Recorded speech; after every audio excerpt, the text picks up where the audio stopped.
Ian is a lead magnet specialist. He's a 3 times award-winning marketer. He's gotten 2 Comma Club awards for businesses. He's gotten 2 CCX awards. That's the 10 mil award. What else? Gold SaaSpreneur at GHL. Yep, Gold SaaSpreneur Award. I've been around the funnel world for quite a while. Russell Brunson and his and ClickFunnels, as well as Go High Level, and all the other different platforms of Kajabi and Squarespace, Wix, all the Webflow, all the different kinds.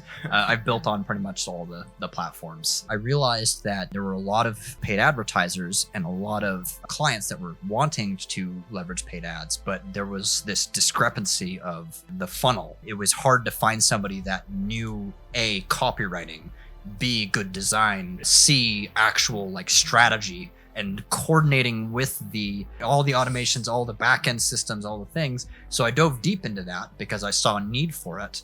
And I started getting clients in that particular piece because I learned very quickly that there's a lot of people that needed help. One of the things that I found recently is the topic of lead magnets. And that's kind of where we are because during my time of creating landing pages and other pieces throughout my corporate career and my prior career, I learned very quickly that there was a need for booked appointments, like understanding how do I actually convince someone who is a lead, whether they come from a lead form from Facebook or they come from just straight direct from Facebook to a landing page. There's a big need of how do I turn that into a booked appointment that then sets them up for an actual sale. And that was a very powerful area to figure out because a lot of people wanted that specific spot. And so I had decided, you know what, I'm going to go learn that as well as I can. So that way I could then build these types of high converting lead magnets to actually fill people's sales calendars with booked appointments.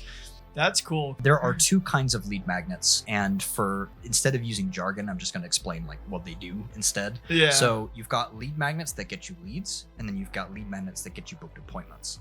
And if you want to get more booked appointments, if you want real business from your leads, you need to use both. But if you want business, you need to take it one step further. Help my client, my ICP or whatever, plan their strategy with the secrets. They will buy my implementation. And that's what it turns into now is if you want to like really set one up for the sale. So where does this come into the lead magnet piece? If you have a Grand Slam free service where it's basically as soon as they come in, so they've got the deliverable, whatever deliverable you have should not be the ending point of that funnel at all. In fact, you shouldn't even worry too much about the exact value of thing that you create on the top of funnel because there's a statistic, at least from our clients that we've ran, only 5 to 10% of the people actually read or watch the thing that you give. They save it. They don't watch it. They'll read it. They save it for later, thinking like, oh, I'm going to add this to my swipe file and maybe one day I'll bring it whenever I need it. That's what they're doing. So instead of trying to tell them right there and then, like, okay, here's the lead magnet, here's the full deliverable, try to then have that as an order bump opportunity for your Grand Slam free service. Because now they're interested in what you're doing and what you have. And now they're very like, okay, so for example, let's say if I offered, I'm just going to take media buying as an example. So let's say I had a top of funnel lead magnet. It's like, hey, I spent millions on ad spend and these top 20 ad frameworks are the best frameworks that I've ever used for these. They convert us time and time again. I'm going to give you them all for free. Here you go. Sweet. So that's a great top of funnel lead magnet. Then instead of just giving them that, the very first thing, the next page, the thank you page when they opt in is you give them a choice. You say, okay, here's the framework. It's going to take you like 15 minutes to read this thing. Or here's a 10-second summary. And then they're going to go to the path of least resistance. And then they're going to look at the 10-second summary and they're like, okay, what's the second summary? And it says, we've used these frameworks to essentially, double ROAS or grow people's businesses and all types of things. If you want to save time, we will help you write your next 10 to 20 ads to help you increase your ROAS for free. Because that's what they actually care about. Because that's what they care about. If you book with us now.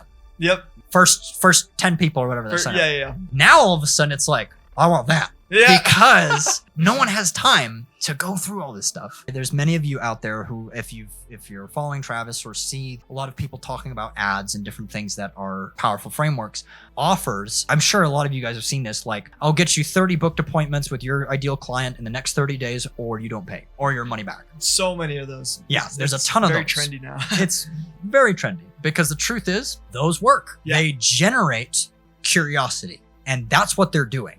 And many people then are like, it's meant to put you on edge. It's meant to get you to ask the question, what's the catch? Yep.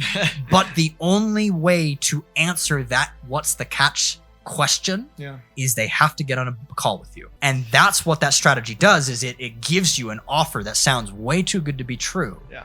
And it just makes you so curious that you're like, okay, all right, fine, let's Might try as well. it. Might as Yep. well.